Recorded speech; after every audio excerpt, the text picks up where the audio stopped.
Sentencias que se demuestran, pronto seremos pioneros en la era del progreso, modernizando el derecho, mano, tecnología, ciudadano. El futuro llegó ya, no hay tiempo de dudar. Modernizando el derecho, conectados sin cesar. El futuro está en nuestros dedos, todo va a mejorar.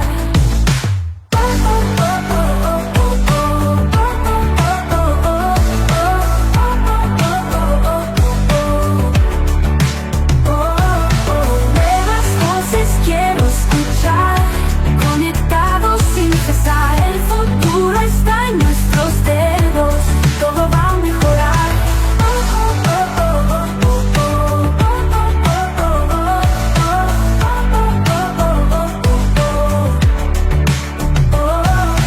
Nuevas voces quiero escuchar, cambio radical a enfrentar, sin barreras, digital, legalidad universal.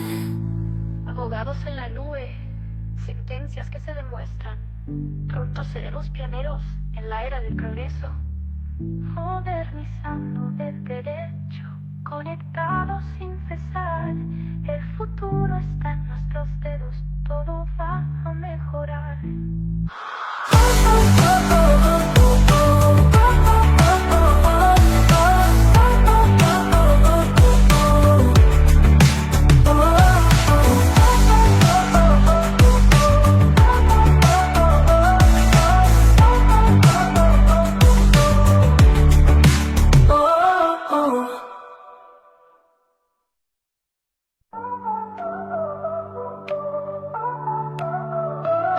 Desde los libros de antaño, códigos que ya no engaño, las leyes van a cambiar, vamos a modernizar. Justicia en la palma de la mano, tecnología el ciudadano. El futuro llegó ya, no hay tiempo de dudar. Modernizando el derecho, conectados sin cesar. El futuro está en nuestros dedos, todo va a mejorar. Nuevas voces quiero escuchar, cambio radical a enfrentar, sin barreras, digital, legalidad universal. Abogados en la nube, sentencias que se demuestran, pronto seremos pioneros en la era del progreso, modernizando el derecho, mano, tecnología, ciudadano. El futuro llegó ya, no hay tiempo de dudar. Modernizando el derecho, conectados sin cesar. El futuro está en nuestros dedos, todo va a mejorar.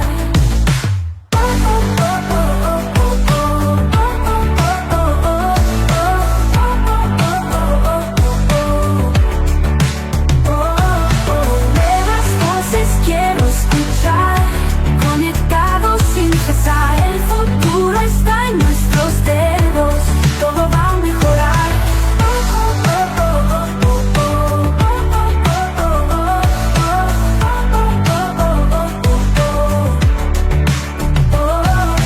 Nuevas voces quiero escuchar, cambio radical a enfrentar, sin barreras, digital, legalidad universal. Abogados en la nube, sentencias que se demuestran, pronto seremos pioneros en la era del progreso, modernizando el derecho, conectados sin cesar. El futuro está en nuestros dedos, todo va a mejorar.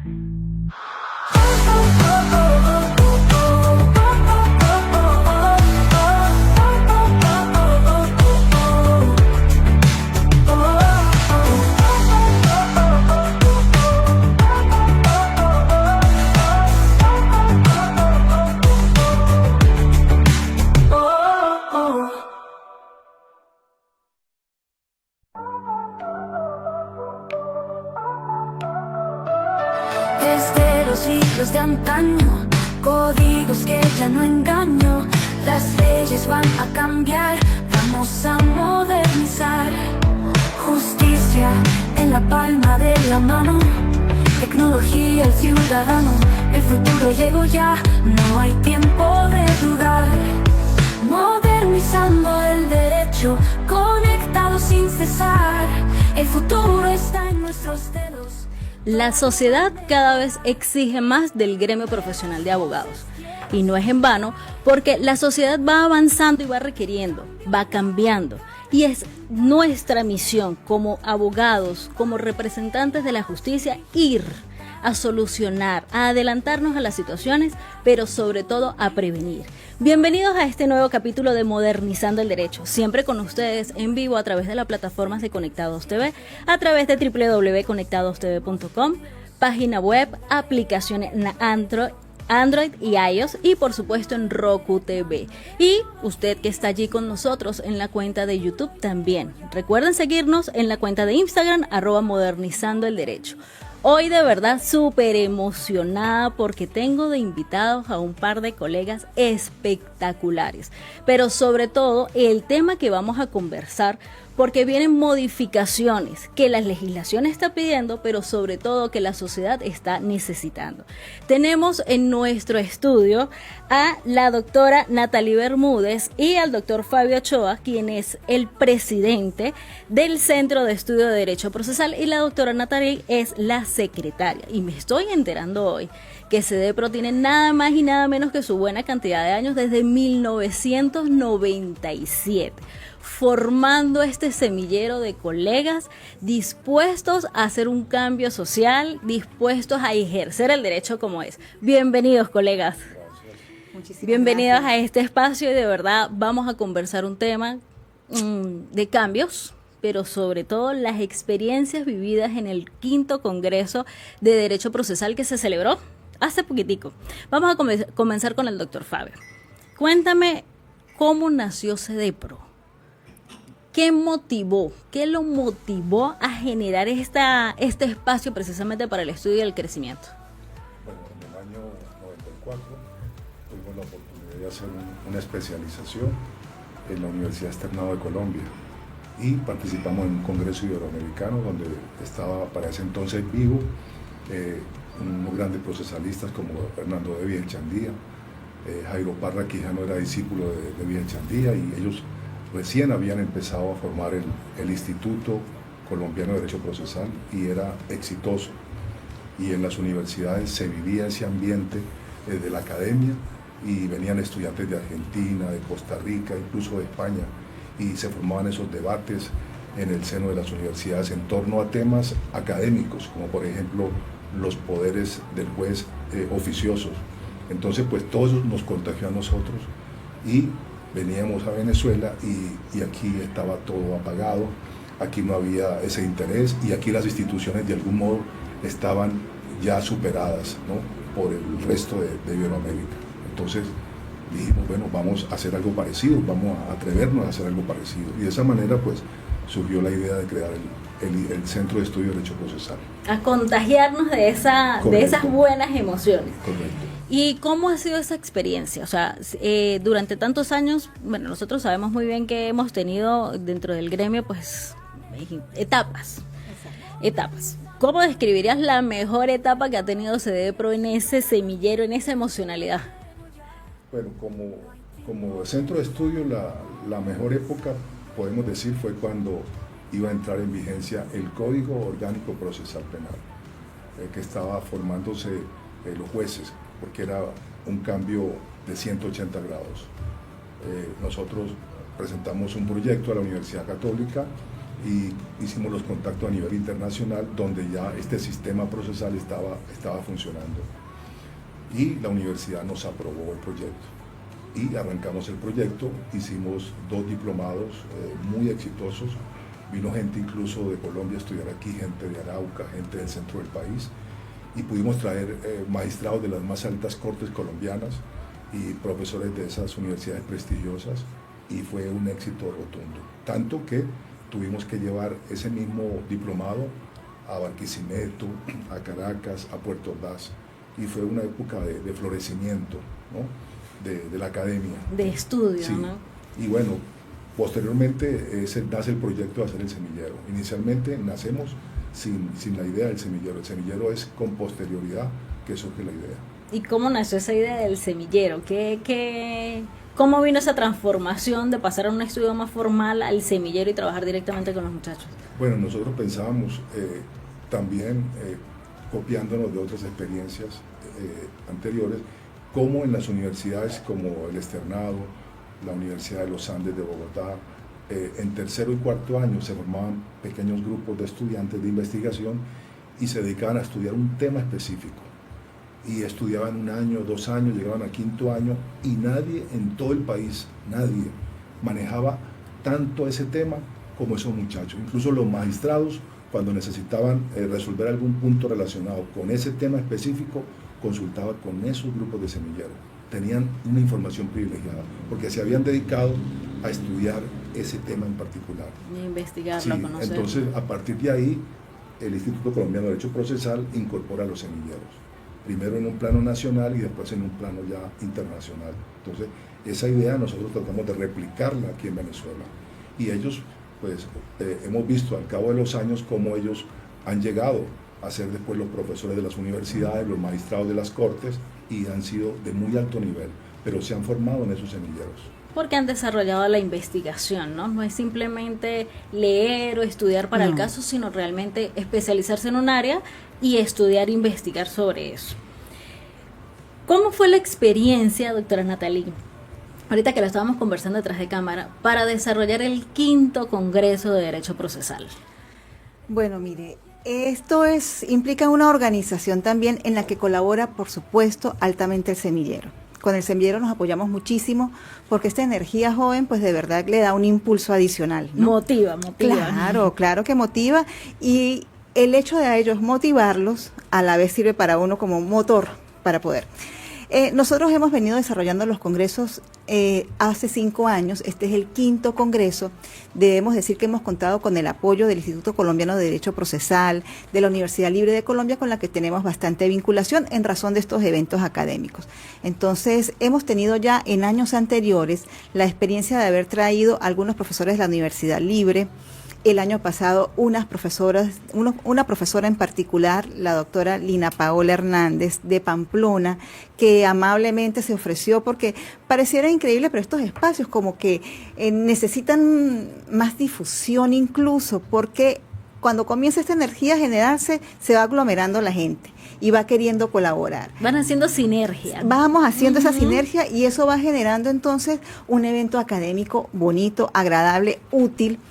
Y trajimos entonces en esta oportunidad, fíjese lo que hablamos de la sinergia. Vino otra vez, el año pasado vino y encantó con su ponencia la doctora Lina Paola, porque ella habló un punto muy importante que era acerca de la violencia contra la mujer.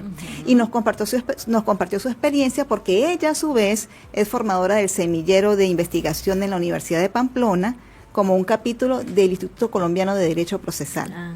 Y tenían un capítulo en particular que tenía que ver con la violencia contra la mujer. Entonces ella vino y nos compartió su experiencia de una forma muy sencilla, como muy digerible, comprensible, muy dinámica, sí. Y este año nos trajo también otra profesora que nos habló sobre la acusación particular de la víctima. Entonces compartió sus experiencias. Y por supuesto nos continúa apoyando la doctora Tatiana Jiménez de la Universidad Libre, es profesora de la Universidad Libre, y el doctor Diego Llanes, que por supuesto es una persona es profesor casi de muchas universidades en Colombia, la de Medellín, no recuerdo cuál otra, pero sé que en Cúcuta, en la Universidad Libre, pues tiene su epicentro. Pues. Entonces, de verdad que fue una organización muy bonita, tenemos que decirlo, profesores de la Universidad Católica, por supuesto, también apoyaron, y pedimos el apoyo del Poder Judicial, porque siempre es bueno tener como aquella opinión del que imparte justicia, de cómo es la visión del juez, que a todos nos interesa conocer. Y por supuesto que el Poder Judicial también nos colaboró, como lo ha hecho también en otras ocasiones, y pudimos conformar este año, iniciamos una nueva temática, que es con los paneles de discusión, que me parece que hace un poco más ágil el Congreso que las ponencias, que el ritual de la ponencia, ¿sí? Porque estos paneles permiten que los panelistas, en este caso fueron 3 por cada una de las temáticas que organizamos, pues puedan compartir sus experiencias e inclusive disentir entre sí. Entonces, como la temática o el eje central del Congreso fue el proceso por audiencias, que viene con la reforma del Código Procesal Civil, que se denominará Código Orgánico Procesal Civil, la temática es la oralidad. Y esta oralidad viene entonces signada por una audiencia preliminar con mediación y sustanciación, tal como sucede en LOGNA, tal como sucede en laboral, y vendrá la audiencia de juicio. En realidad el proyecto del Código Orgánico Procesal Civil no lo tenemos porque esto ha sido como un tema que no hemos podido tomarlo, y no es solamente por parte de nosotros, a nivel nacional he visto que han habido esfuerzos por tratar el tema, pero bueno, mira, no tenemos todavía, pero la única información que tenemos y con lo que estamos trabajando y en lo que habría que prepararse desde ya, porque se sabe que si viene, es la oralidad. Entonces ese fue el eje temático del Congreso y con base en ello, pues organizamos. Y fíjate, algo muy sabio, diría yo, dentro de la dinámica que ustedes lograron desarrollar a través de ese sistema de panel, es que como teníamos los jueces, sin necesidad de llegar a preguntarte, mira, ¿estás de acuerdo o no estás de acuerdo? La dinámica del debate permite que nosotros como abogados, los muchachos que asistieron, los estudiantes, más o menos puedan escucharlos y sacar uno más o menos una idea de cuál puede ser el criterio de este juez o su pensamiento, porque sabemos muy bien que a veces es muy difícil decir para ellos dentro de la función que cumplen y la investidura que tienen, poder dar un criterio así abierto, porque sabemos que eso pues tiene unas repercusiones. Pero inclusive a mí me gustó mucho, perdón que te interrumpa, pero a mí me gustó mucho que muchos jueces dieron su visión crítica de la parte oral. Y eso me parece importante, que el juez de alguna manera también lo exprese y que la sociedad lo escuche. Sí, porque a veces nosotros dentro del gremio y el mismo ciudadano común, es que tenemos la tendencia a veces como a sancionar o a veces a juzgar al otro que está del otro lado, pero también sabemos que dentro del sistema de justicia pues hay una cantidad de cosas que salen del control, tanto de los funcionarios como del abogado. Sí. Y ahí es donde viene otra de las preguntas que tenía para ustedes, que hablábamos de la conciliación y la mediación. ¿Es viable en Venezuela, tanto desde el punto de vista procesal como desde el punto de vista humano, para el que está ejerciendo el derecho? Mira, precisamente en el concurso internacional de semilleros de este año, que tuvo lugar en Bucaramanga en octubre, nosotros a través de nuestro semillero, específicamente la ponente fue la estudiante Rebeca Márquez. Y ahorita vamos con Rebeca. Hicimos una propuesta para incorporar en el procedimiento arquetipo civil, ¿no? Es más, fue una propuesta para todo Iberoamérica, porque aunque ya está funcionando un proceso civil por audiencia en casi todos los países, sin embargo, en esa primera parte, que es la audiencia preliminar, no se está manejando bien el tema de la mediación y la conciliación. Y en Venezuela tenemos una extraordinaria experiencia, ¿no? Quizás la más exitosa después de la audiencia del pretrial norteamericano. Ellos allá logran conciliar el 98% de los conflictos. En laboral, nosotros tenemos estadísticas entre 2005 a 2014, más o menos de 85%. Es la más alta del mundo, llamémoslo, del civil law, ¿no? Es decir, de lo que es Europa continental y lo que es Iberoamérica. Entonces, con eso los semilleros hicieron un trabajo extraordinario y se propuso en Colombia, ¿no? Que se reformara o que se estructurara ese modelo con la experiencia venezolana, con algunos ajustes. Nosotros creemos, estamos convencidos que tiene un enorme futuro la mediación y la conciliación, pero bien estructurada, bien manejada, y muestra de ello es la exitosa experiencia del proceso laboral venezolano. Sí, de hecho, pues es una de las áreas que más ejerzo, y también haciendo un recuento, la mayoría de los casos laborales terminan es precisamente en mediación, en conciliación. Es verdad lo que decía la doctora, ok, a veces tardamos hasta 4 meses, pero hay una solución que creo que es quizás la duda que mayormente tiene el cliente, nuestro cliente. Yo sé cuándo inicio, pero no sabemos cuándo va a terminar. Y aquí voy un momentico con Rebeca, porque a mí me encantó la participación de ella en la ponencia, en el Congreso, y voy a hacerte la misma pregunta, Rebeca. ¿Es viable desde tu punto de vista? Sabemos que sí, pero quiero escucharte tú que participas en el semillero, que estás apenas en un proceso de formación diferente a la visión que ya pueden tener los doctores que han ejercido, ya que estás, digamos, dando los primeros pasitos para salir al mundo real del ejercicio profesional. ¿Cómo ves esta transformación de la mediación y la conciliación en el proceso civil? Bueno, mira, primero te tengo que decir que me parece muy oportuno justamente la propuesta que realizamos con los semilleros de investigación, pues estamos en miras de eso, de la reforma del código. Y a pesar de que se ha presentado, se podría decir, un poco de apatía en la sociedad por las diferentes circunstancias que ha sufrido el país, creo que es un momento del cambio y que justamente nos tenemos que adaptar y aprovechar el momento para acostumbrarnos a una justicia más negocial y menos adversarial.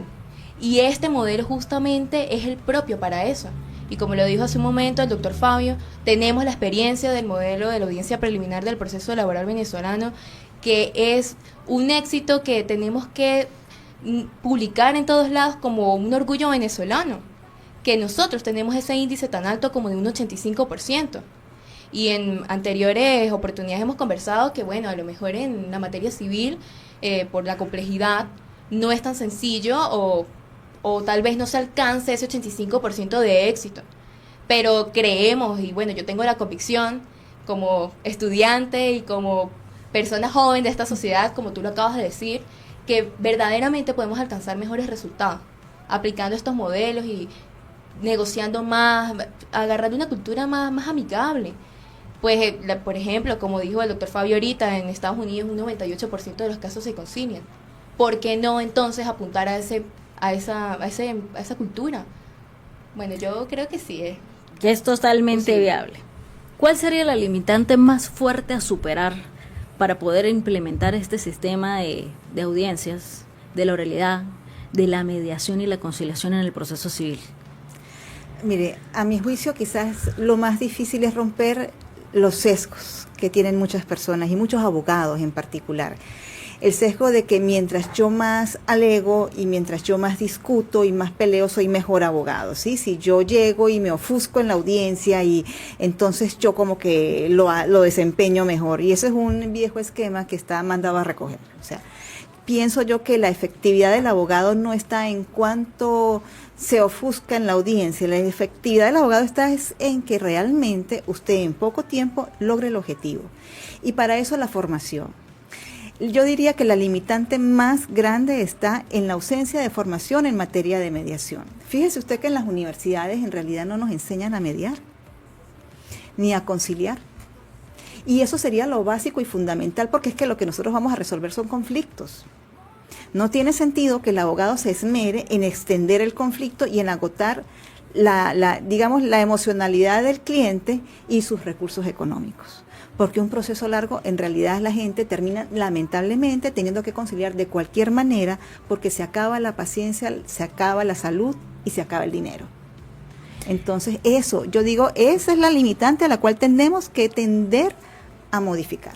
La limitante humana, diría yo, ¿verdad? Sí, yo diría que es una limitante humana. Más que estructura, sabemos muy bien que espacios físicos se necesitan, porque las oficinas pequeñas, pues si tenemos una asociación de 10, 15 personas, no entramos todos, las cámaras para poder grabar, tanto, y por ejemplo aquí con el canal ya uno ha aprendido cosas que como abogado uno no sabía. O sea, si tú tienes un video, necesitas tener un servidor para ver en dónde lo vas a guardar, cómo lo vas a guardar, ahora multiplica eso por la cantidad de casos. Pero eso digamos que tiene solución con algo tan sencillo como el recurso económico. Ok. Pero ¿cómo podríamos superar ese sesgo que habla la doctora Nathalie para decir, vamos a motivar a la sociedad del gremio legal, aquí incluyo abogados, funcionarios públicos, para decir sí, vamos a probar? ¿Cómo podríamos superar eso, doctor? Mi doctora, tengo entendido que usted es laboralista. El abogado laboralista que ha estado en la brega durante varios años tiene algo en particular, es más proclive a la negociación que el abogado civilista. El abogado civilista todavía tiene esa mentalidad de gladiador, ¿no? De gallito de pelea. Es decir, tenemos nosotros que transformar esa cultura que tenemos nosotros del abogado picapleitos. Tenemos que ir hacia una cultura del abogado negociador, del abogado conciliador. Y eso significa, pues, poner en marcha de una vez el proceso por audiencias, los jueces tratar de incentivar a los abogados. En las universidades necesitamos nosotros promover la cultura de la conciliación. Debería haber por lo menos una materia semestralizada. Es más, desde las escuelas, nosotros como CEDEPRO tenemos hace rato trabajando el Centro de Arbitraje, Mediación y Conciliación, y hemos querido incluso ir a las escuelas, a los colegios para motivar las soluciones negociadas de los conflictos que se producen entre los muchachos. Es decir, promover esa cultura de la conciliación, porque no solamente es para los abogados, es también para las personas. Una persona en materia civil de repente ve a un abogado que lo representa en un caso que está bastante peleado, saludando al abogado de la contraparte, ya eso le produce suspicacia al cliente. ¿Por qué? Porque tiene esa mentalidad, ¿no? Entonces, pues hay que cambiar esa cultura. Pero esa cultura, dada la experiencia que hay en materia laboral, esa cultura se puede cambiar y se puede cambiar en poco tiempo. Y fíjate que como laboralista siento que uno de los puntos que más ha motivado a las partes a negociar es el efecto económico, ¿no? ¿Por qué? Porque si alargamos, perdemos los dos, porque pierden los dos. En este caso el trabajador, no, a mí el dinero se me devalúa, va a ser tiempo. Entonces yo creo que el efecto económico ha sido uno de los aspectos que se maneja mucho sobre la mesa para buscar los puntos de interés de ambas partes para decir hasta qué estoy dispuesto a ceder. Ahora, en derecho civil, creo que eso ha sido algo, o va a ser algo, que va a ser uno de los puntos principales. ¿A qué me refiero? No el ciudadano común, porque él está en su emocionalidad, en reclamar el derecho que tiene y él está cegado por eso, sino al abogado. Porque como lo estábamos conversando, ya nosotros sabemos cuándo empezamos, no cómo terminamos, ni cuándo terminamos. Es más, ya para poder estimar unos honorarios nos cuesta porque es muy complicado y cada uno tiene su forma de poder estimar esos honorarios. Ahora, este sistema de mediación, de conciliación, de audiencias, beneficiaría, yo lo llamo así negocio, porque finalmente nosotros vivimos desde el ejercicio profesional, beneficiaría al abogado para su crecimiento como profesional y también como el negocio del derecho, el cobro de sus honorarios. A mi juicio sí. A mi juicio sí, porque es más, yo he visto la redacción de algunos contratos de honorarios que incluyen una prima de efectividad, en el cual he visto, y no me parece que esté mal, que colocan los honorarios, pero si resuelvo el caso en menos cantidad de tiempo, X cantidad de tiempo, obtendría yo, el abogado, una prima de éxito y va a cobrar más. Es que en realidad, si soy efectivo, mi efectividad tiene que demostrarse también en el tiempo. ¿En cuánto tiempo yo puedo resolverlo?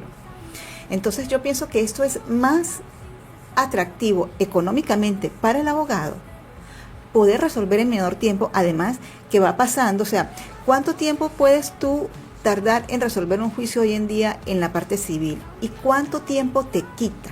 ¿Sí?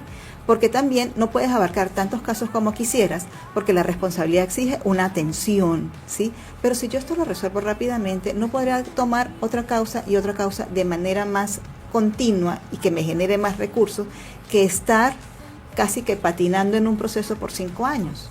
Claro que sí, o sea, yo pienso que sí puede ser mucho más efectivo desde el punto de vista económico para el abogado, que obviamente tiene que estimar unos honorarios en razón de su trabajo, si esto lo logra resolver de una manera más pronta. ¿Y qué es lo que quiere la gente? La gente no quiere apostar al proceso para tardar años. La gente lo que quiere es resolver el proceso lo antes posible. Y de hecho lo estamos viviendo, ¿no? Porque llega un cliente, ¿en cuánto tiempo está listo? Ajá. A uno le da pena decir, realmente yo sé cuándo podemos empezar, pero no te puedo dar una fecha de fin. O sea, esto no tiene un tiempo en específico. Exacto, y a veces el cliente se frustra. Otro beneficio que tendría para el abogado es que yo pienso que el abogado ganaría estima social. el abogado en nuestra sociedad he visto como un problema más del problema, ¿no?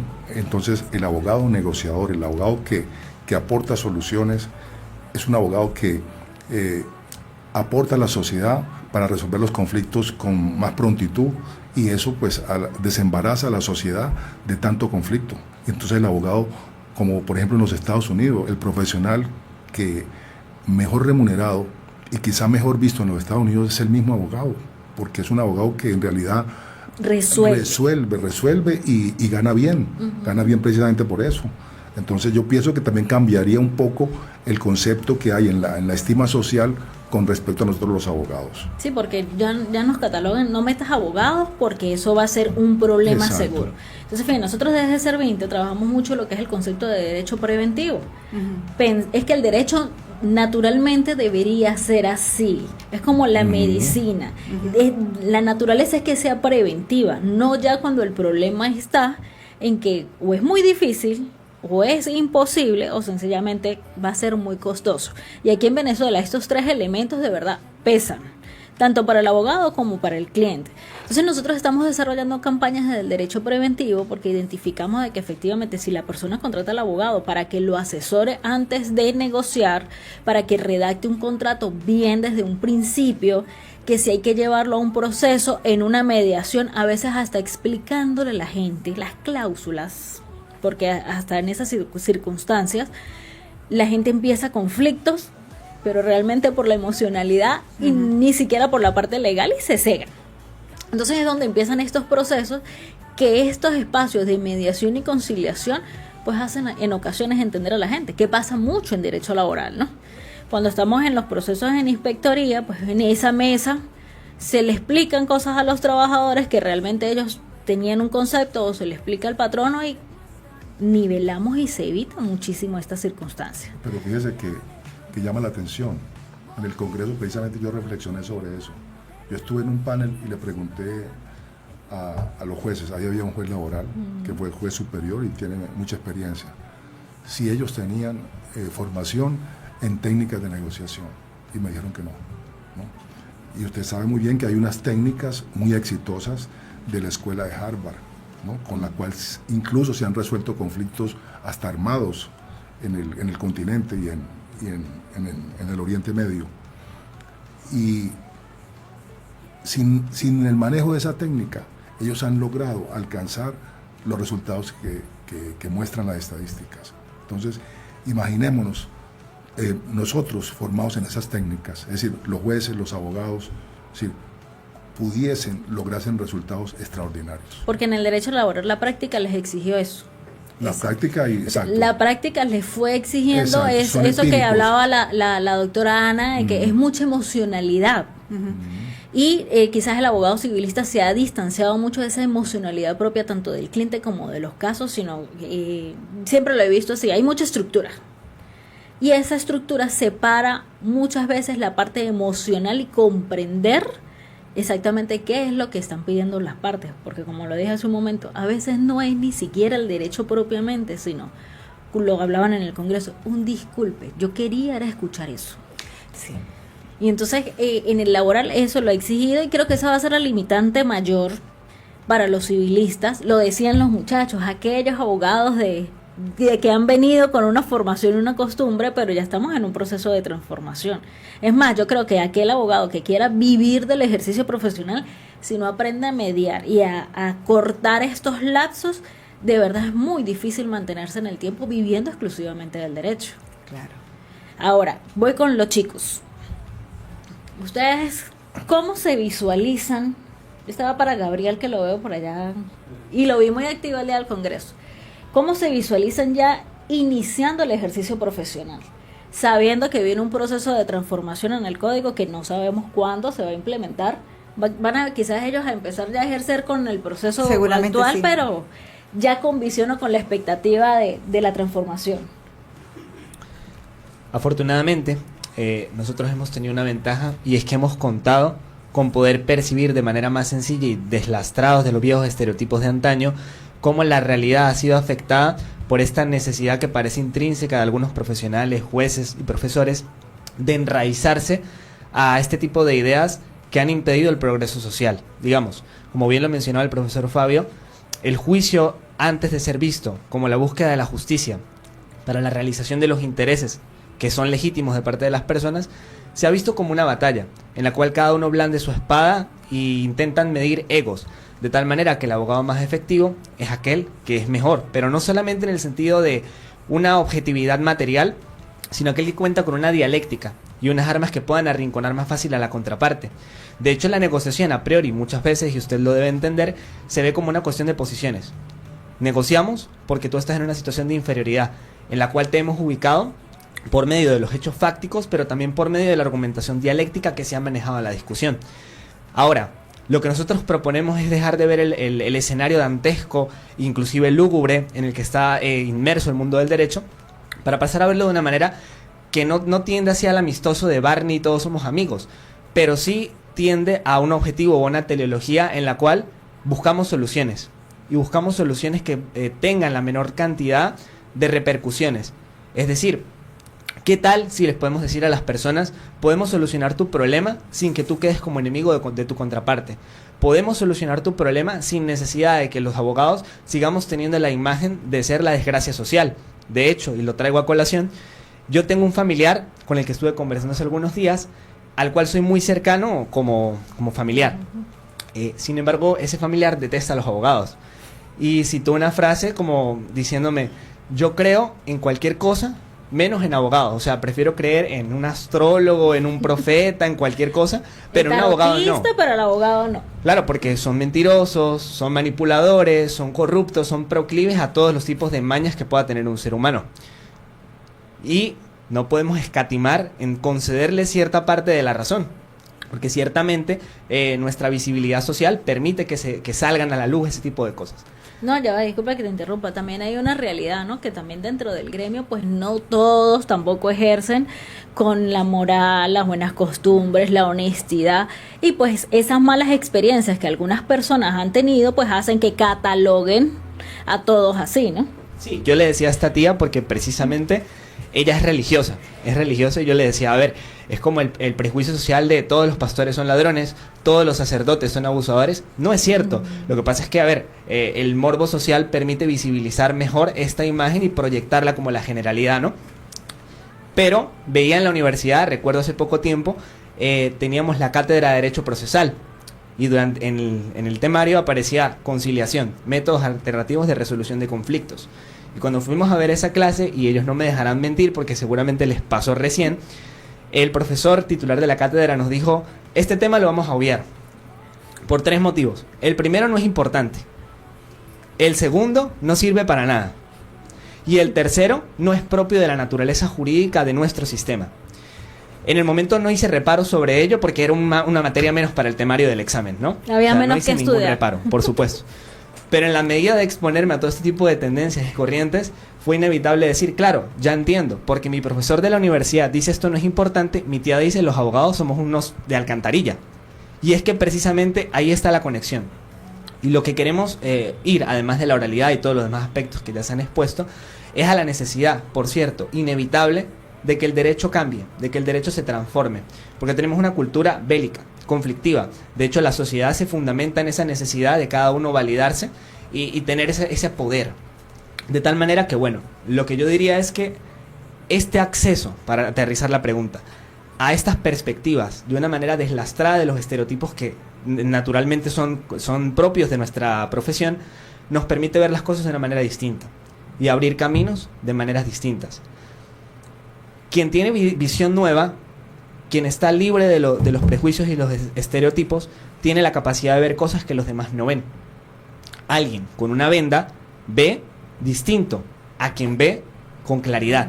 Y quien ve a luz tenue ve cosas distintas que quien ve a luces diferentes. Y nuestra generación nos ha permitido eso, crecer con el avance tecnológico, crecer en vista de los conflictos que ha traído todo este tipo de modelos, nos dice las cosas no están bien. A pesar de que las voces digan no podemos superar esto. Entonces queremos reconocer las falencias que circundan nuestro sistema y poder aproximarnos a soluciones que, si bien no serán inmediatas, podrán poco a poco transformar no el derecho, sino nuestra cultura y nuestra sociedad. Muy, muy bien, con razón. Tienen ustedes este semillero, pero bien formado. A ver, Brandon, tengo una pregunta para ti. Y es una pregunta muy, muy humana. ¿Tú crees o consideras que la comunicación con la contraparte, con el cliente, con la comunicación abierta con los casos, es imprescindible para estas negociaciones? Buenas tardes. Sin duda alguna, es importante.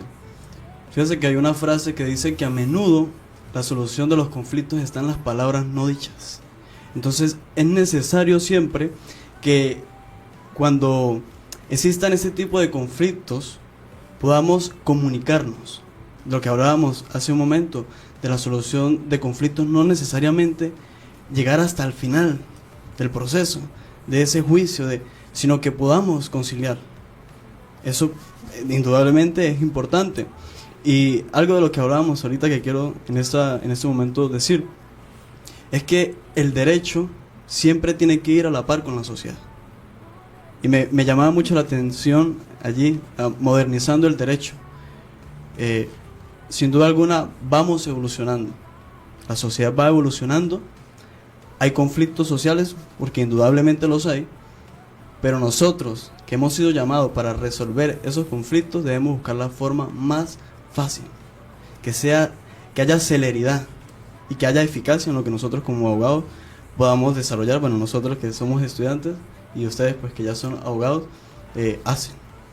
Ahora fíjate, uniendo lo que estaba comentando Gabriel y Brandon, ellos que están precisamente en formación y ustedes que ya están con CEDEPRO creando este semillero y ejerciendo, ¿cómo podríamos cambiar este sesgo?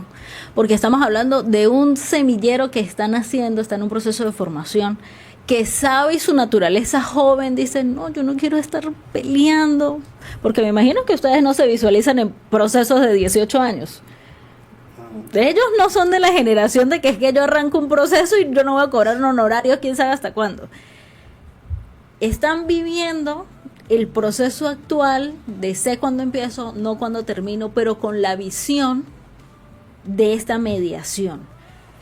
¿Cómo manejarían ellos o cómo ustedes que están en el ejercicio profesional le dan consejos a estos muchachos para decir tengan paciencia o vivan este proceso de transformación donde ya todo lo que lo aprendieron, lo que nosotros aprendimos, ya viene cambiando? ¿Qué consejos le darían? Tanto a los nuevos como a los que están así como que ¿será que sigo ejerciendo o no? Bueno, yo digo que con los estudiantes de Derecho hay algo muy positivo y es que ya se vienen formando, ¿sí? Aun cuando la universidad no tenga una facultad, que yo pienso que la realidad se las va a tener que exigir, de mediación y conciliación, una cátedra, perdón, dentro de la Escuela de Derecho, ellos de alguna manera vienen, por lo menos semilleros, y creo que también es la intención de los demás muchachos, o sea, ya vienen entendiendo que las vías de composición de alguna forma funcionan y pueden traer. Y respecto de los compañeros que piensan, o los colegas que piensan sigo ejerciendo, no sigo ejerciendo, yo pienso que esta es una carrera muy particular y es que quien realmente ama el derecho, de alguna forma busca que ese ideal de justicia, pero el ideal de justicia aterrizado, no es que yo con los pienso pies sobre la tierra. Con los pies sobre la tierra, que es que la justicia me va a favorecer porque yo tengo buenas intenciones. Así no funciona, ¿no? Así no funciona. Funciona aterrizado en la realidad. Pienso que de alguna manera sí hay espacios. A veces, cuando yo converso con muchos colegas que han dejado de ejercer, que decidieron irse o que están en esa diatriba, creo que la vida no es un tema de inmediatez, sino de persistencia. Y uno lo ve en todos los sentidos. Para usted mantenerse en cualquier tipo de relación, así sea con su misma profesión, tiene que tener una cierta persistencia. Y la persistencia implica esperar que a veces los cambios lleguen.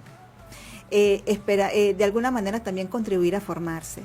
Todos queremos un buen resultado como abogados sin prepararnos. No puede ser. Estos congresos que nosotros organizamos de alguna manera es un aporte a que el profesional del derecho pues de alguna manera tenga una visión. Lo dijo Diego Yáñez cuando fue la oportunidad de su ponencia. No es el mismo abogado el que se para en una audiencia y está formado, el que asiste a un congreso, el que lee, que aquel que se quedó con lo que aprendió solamente en la universidad y que ya tiene un lenguaje aprendido para poder decirlo nuevamente en la audiencia. Y que fíjense lo importante que fue que los jueces hicieron la crítica. El juez civil y el juez penal lo dijo. O sea, no es posible que los abogados lleguen a la audiencia y digan, ratifico las pruebas que consigné con el escrito y ratifico mi escrito. Listo. Cumplí Listo. con el requisito y ya. No argumenté. Entonces, la formación. Si no hay formación, no hay posibilidad de cambio. En todo sentido. La digitalización vendrá, las audiencias orales virtuales están comenzando a extenderse en todo el proceso, civil también, en LOGNA ya de alguna manera. Entonces, estos son cambios que la gente tiene que empezar por tomar conciencia y hacer una autocrítica y de alguna manera comenzar a concientizar que se tienen que formar. Y yo pienso que si hay, o sea, yo no dejaría el derecho. No sé, pienso que de alguna manera pues esto va más allá de la inmediatez de un resultado. Y a veces todos llegamos en algún momento a decir, no quiero ejercer más porque hay un fracaso, pero tenemos que de alguna u otra manera entender que eso forma parte de algún tipo de fortaleza de espíritu. A veces el de poder sobrepasar los fracasos. Ya vendrá algún otro éxito que nos permita de alguna manera lavar las heridas. Pero no todo es éxito y no todo es fracaso. Y la vida es así. Y tampoco darnos con un látigo. No, exacto. Porque es que los que estamos ejerciendo sabemos que hay muchos elementos que están fuera de nuestro control. No es que seamos malos abogados, sino que hay muchas cosas que están fuera de nuestro control y eso hace que uno se sienta mal porque no logré lo que quería, pero realmente analicemos el por qué. Si hice todo, cumplí con los requisitos, estudié atenta, estudié, argumenté, o sea... Hay que tener autocrítica. Exactamente. Hay que tener autocrítica. El factor humano va a ser fundamental Sí. en la reforma. Si tenemos un buen sistema procesal, si tenemos buenas leyes, pero no tenemos el factor humano, de nada vale, ¿no? Entonces, pues nosotros apuntamos al factor humano. El factor humano es fundamental para poder lograr lo que queremos. Por más que hagamos leyes perfectas, procesos perfectos, pero si quienes van a manejar esos procesos, esas leyes, no tienen la formación técnica y ética, no vamos a salir adelante. Y la motivación, ¿no? Incluso pues hasta un llamado a los colegios de abogados. Porque, como lo decía Gabriel, si el dueño del derecho tiene una visión de que es que para qué voy a accionar, para qué voy a reclamar, para qué voy a buscar un abogado, pues el sistema no se va a empezar a mover. Y si ese sistema no se mueve, el abogado en su ejercicio no va a tener clientes y tampoco se va a mover. Y vamos a llegar como en este punto que lo estamos viviendo en San Cristóbal, que es como una especie de estancamiento, lo llamo yo. Ni el abogado tiene suficiente trabajo, ni la gente que tiene el derecho a su favor o aquello que considera que puede reclamar siente el deseo o el espíritu de impulsar ese sistema. Entonces quedamos todos como que estancados, no avanzamos. Ahora, para ir finalizando, CDEPRO tiene actividades adicionales, cómo pueden participar los muchachos, las redes sociales, para, ir precisamente en estos espacios motivando a este semillero maravilloso a que sigan las formaciones. Sí, bueno, se están creando en este momento diversos capítulos que Fabio maneja más directamente. Hay un observatorio, ¿verdad?, de justicia que tiene la intención de comenzar a hacer una crítica constructiva de algunas decisiones, porque ¿sabe qué sucede? Pienso yo, y es grave, que tanto jueces en ocasiones, estudiantes, abogados se están formando solamente con jurisprudencia. Y eso es grave, porque la formación académica es sustancial para usted poder interpretar la jurisprudencia que tiene en su mano. Todos somos falibles, magistrados, abogados, jueces, fiscales, defensores, todos somos falibles. Entonces, pero la formación académica es la que va a dar el plus para poder comprender si estamos ante una jurisprudencia que realmente puede ser aplicada. si entendemos que no todas las sentencias de la Sala Constitucional son vinculantes y me las pueden aplicar como de ese carácter, si yo puedo comprender que la naturaleza sustancial del asunto debatido se tergiversó en esta jurisprudencia que me quieren analizar, es de tener los elementos para poder decir, no es esto lo que de lo que realmente está tratando la jurisprudencia. Entonces, yo hago un llamado en particular y trato de concientizar en ese sentido. No es la instrucción del derecho con base a jurisprudencia.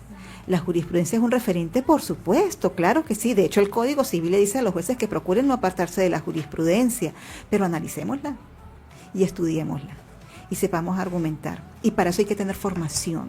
Y por eso los espacios que tú difundes, que nosotros procuramos, que cada uno va pudiendo hacer con un granito de arena y tratando de que con estos esfuerzos la gente deje su apatía a un lado y se incorpore, porque la lucha es de todos. Un buen sistema de justicia no depende solamente de los jueces, depende de los abogados que ejercen, porque todo caso que llega a un Tribunal Supremo de Justicia ha pasado por las manos de un abogado, inicialmente. Es que ahí es donde está la raíz.